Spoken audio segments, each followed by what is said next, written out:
अब अगर पुलिस वाले मेलाफ आईडी के साथ कह दें जी हमने इन्वेस्टिगेशन मुकम्मल कर ली, हमने शवाहिद इकट्ठे कर लिए, ये खुदकुशी है, और इधर अली रजा शाह का वकील वहां पे जाके कॉन्टेस्ट कर दे बेल को, तो पुलिस वाले इसको बेगुनाह लिख दें तो जज तो बेल ले लेगा इसकी कि ना। असद शाह और उसकी फैमिली कहती है जब गुस्ल दिया तो जख्म के निशानात थे, पोस्टमार्टम में ऐसी कोई चीज नहीं है। अली रजा शाह और उसकी फैमिली कहती है इसने खुदकुशी की, जब वो तस्वीर देखते हैं तो खुदकुशी वाली कोई चीज नजर नहीं आ रही। इसमें तफ्तीश मुकम्मल नहीं हो सकती जब तक ये गिरफ्तार नहीं होंगे। विदाउट इनको प्रॉपर इन्वेस्टिगेशन में लिए, विदाउट इनके रिमांड के, तो उसके ऊपर भी डाउट होगा। सिंपल ये लिख के देती कि जनाब इस केस में हमें इनका रिमांड चाहिए जिस्मानी, ताकि हमने कुछ शवाहिद इकट्ठे करने हैं, अपनी तफ्तीश करनी है। अस्सलाम वालेकुम नाज़रीन, मैं हूं एडी मलिक और सानिया ज़हरा के केस के हवाले से आपको कुछ अपडेट देंगे कि आपने पिछली वीडियो में सुना कि मुल्ज़म अली रज़ा को पुलिस ने किस मुकदमे में दर्ज किया था, जबकि मुल्ज़म अली रज़ा ने जो सानिया ज़हरा का कत्ल का मुकदमा 302 का जो मुकदमा था उसमें ज़मानत हासिल की थी, जिसकी तारीख 26 जुलाई थी। अब चूँकि मुल्ज़म जेल की सलाखों के पीछे है और मुल्ज़म की 302 की जो ज़मानत थी वो खारिज हुई या फिर उसमें क्या पेशरफ्त हुई है। एक बार फिर हमारे साथ एडवोकेट अली हसन जाफरी साहब मौजूद हैं, उनसे हम बात करेंगे उनका क्या कहना है कि मुल्ज़म की अगर ज़मानत खारिज हो चुकी है तो फिर मुल्ज़म की गिरफ्तारी के लिए क्या इक़दाम किए जा रहे हैं। जाफरी साहब बहुत शुक्रिया। सर बताइएगा, सानिया ज़हरा केस के मुतालिक आपकी जो भी पेशन गोई होती है उसको लोग बड़ा गहरी निगाह से देखते हैं, सुनते हैं और अपना जो फीडबैक है वो भी देते हैं। आपने बताया था कि मुल्ज़म जिस मुकदमे में गिरफ्तार हुआ और उससे पहले उस पर 302 कत्ल का मुकदमा था, जिसकी उसने अबूरी ज़मानत 26 जुलाई तक ली थी। अब वो दरख्वास्त उसकी जो ज़मानत थी वो खारिज हो गई है कि नहीं? नहीं, अभी वो एक्सटेंड हुई है। अच्छा।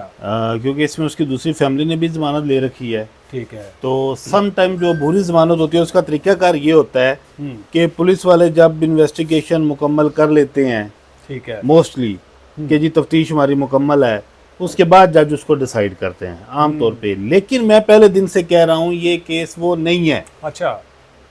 इसमें तफ्तीश मुकम्मल नहीं हो सकती जब तक ये गिरफ्तार नहीं होंगे।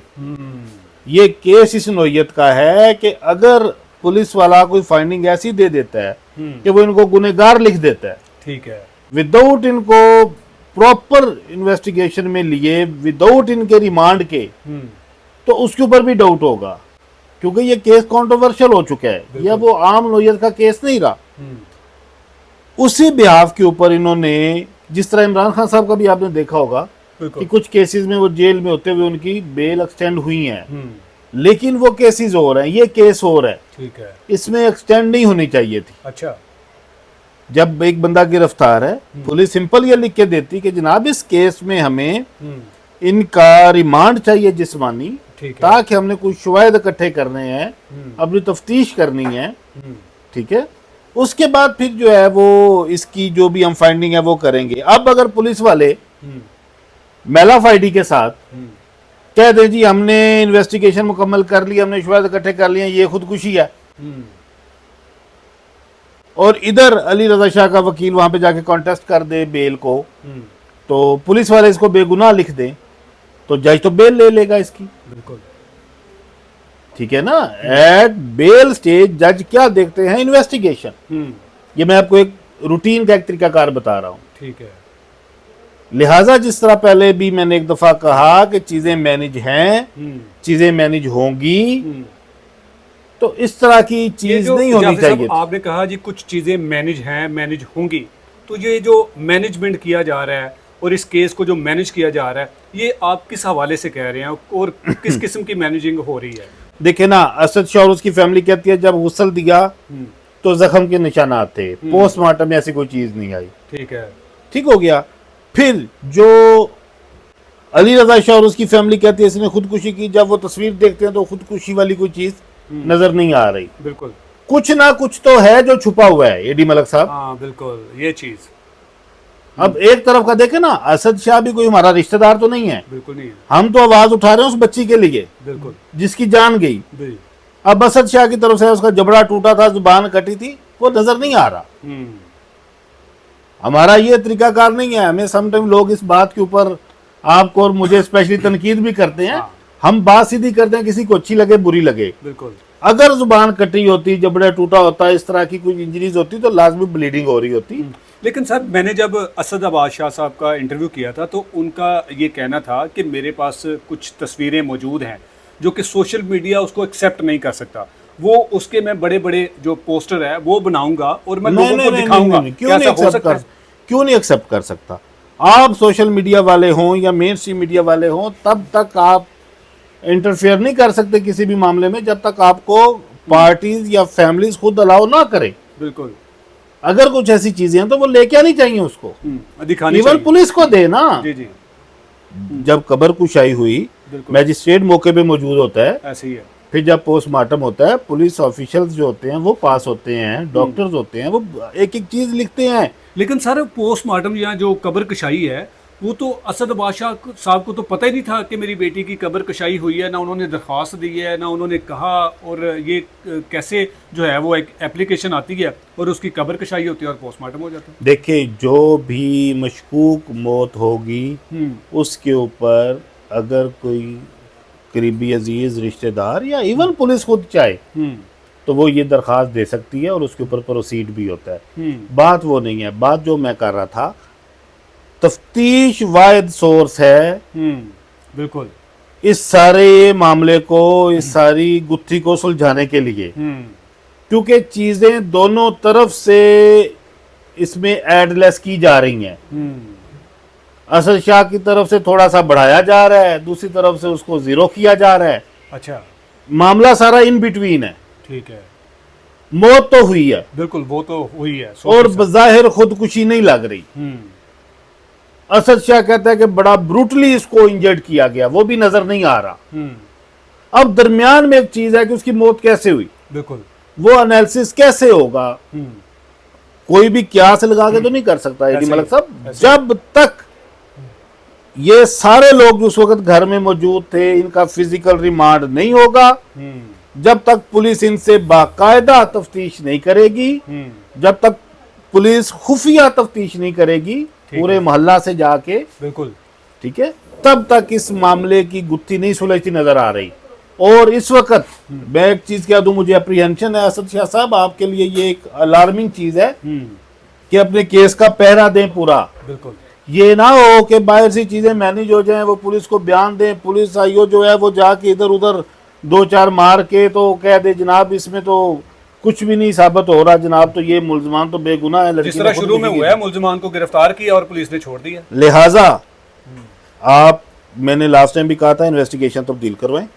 अच्छा, और इसमें बेशक आपको रिट करनी पड़ती है, आपके तो उधर मुल्तान में बेंच हाई कोर्ट का, बिल्कुल ठीक है, वहां पे रिट करनी पड़ती है, रिट करें।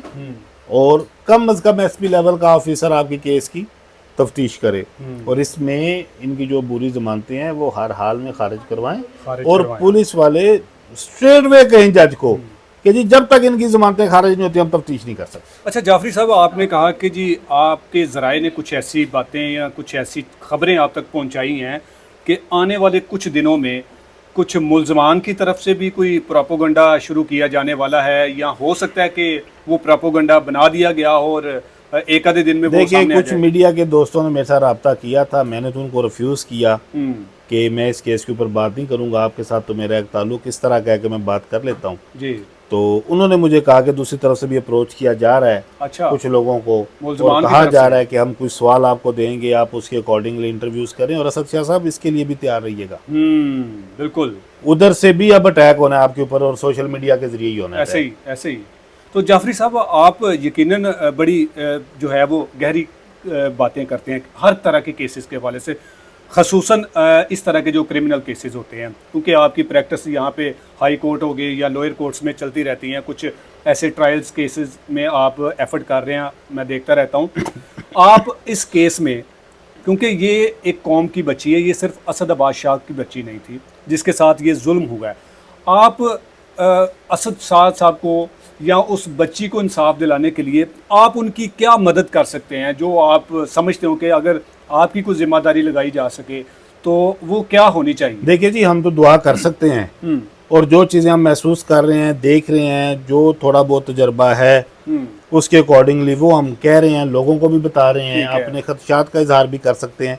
इससे ज़्यादा तो वो मुल्तान में है, मैं तो ज़िंदगी में कभी मुल्तान नहीं गया। अच्छा, सिवाय एक दफ़ा मैं ये इलेक्शन ट्रिब्यूनल्स में बिल्कुल बिल्कुल। मेरी कुछ पिटीशंस उधर चली गई थी, अदरवाइज तो वहाँ पे मैंने उनको कहा था कि एक प्रोफेशनल लीगल टीम हायर करें। राना आसफ सईद साहब अच्छा, बहुत पाए के वकील हैं ट्रायल के, ये उनकी क्रिमिनल खिदमत करते लें हैं? जी। अच्छा, हाई कोर्ट बार के प्रेसिडेंट रह चुके हैं, मैं उनके साथ पेश होता रहा हूँ, मैंने उनको देखा है खुद भी। अच्छा, ठीक तो है, उनको हायर करें ठीक और है। इस केस को बाकायदा सीरियसली लेके चलें। बाकी हम उनके लिए दुआ कर सकते हैं, वो कर रहे हैं जी। बहुत शुक्रिया जाफरी साहब आपका। जी बिल्कुल नाज़रीन, आज इस केस के हवाले से आपको ये कुछ अपडेट्स थी जो आपको बताना ज़रूरी था, क्योंकि हम इस वक्त लाहौर में मौजूद हैं और हमारे साथ या हमसे अगर कोई हमारा सोर्स जो है वो किसी भी किस्म तरीके से हम तक वो खबर पहुंचाता है तो हम उस पर आपको ज़रूर अपडेट करते हैं, क्योंकि ये जो मामला है, ये जो मौत है, ये जो खुदकशी या ये कत्ल जो है, ये सिर्फ़ और सिर्फ असद अब्बास की बेटी का कत्ल नहीं है। ये इस पाकिस्तान में रहने वाले हर उस बाप की बेटी का कत्ल है जिसको अल्लाह ने बेटी अता की है। और हमें अपनी इन बेटियों के लिए आवाज़ उठाना होगी जो ससुराल में इस किस्म के जुल्म का शिकार होती हैं, क्योंकि अगर हम आज भी खामोश रह गए या आज भी हमने आवाज़ ना उठाई, आज सानिया जहरा की मौत को एक ड्रामा या फिर एक खुदकशी का रंग देकर दबा दिया जाएगा। असद अब्बास शाह साहब के लिए जाफरी साहब का ये पैगाम है कि आप अपनी एक प्रोफेशनल जो लीगल टीम है आप उसको हायर करें और आप अपने केस पर पहरा दें। ऐसा ना हो कि जिस तरह से स्टार्ट में जब मुल्ज़मान को गिरफ्तार कर लिया गया था और फिर एक जो कॉल थी वो कॉल पुलिस स्टेशन आती है और फिर उस कॉल पर आपके तमाम मुल्ज़मान को छोड़ दिया जाता है। ऐसा ना हो कि आप सिर्फ़ और सिर्फ अपनी बेटी का सदमा, जो कि बिल्कुल शायद आपके लिए ये कम ना हो सके, आप उसमें मुब्तला रहें और ये मुल्ज़मान आपके साथ फिर कोई बड़ा हाथ करके ये आज़ाद हो जाएं और फिर उसके बाद आप सारी ज़िंदगी अपने आप को कोसते रहें। आने वाले दिनों में मुल्ज़मान की तरफ से भी कुछ ऐसे जो बयानात है वो सामने आएंगे। जिस तरह से अली रज़ा ने एक प्रेस कॉन्फ्रेंस की, अली रज़ा ने एक इंटरव्यू दिया और उसमें तरह तरह के इल्ज़ाम लगाए। आपको इस जंग के लिए भी ख़ुद को तैयार करना पड़ेगा। मिलते हैं किसी और वीडियो में, तब तक के लिए अल्लाह निगहबान।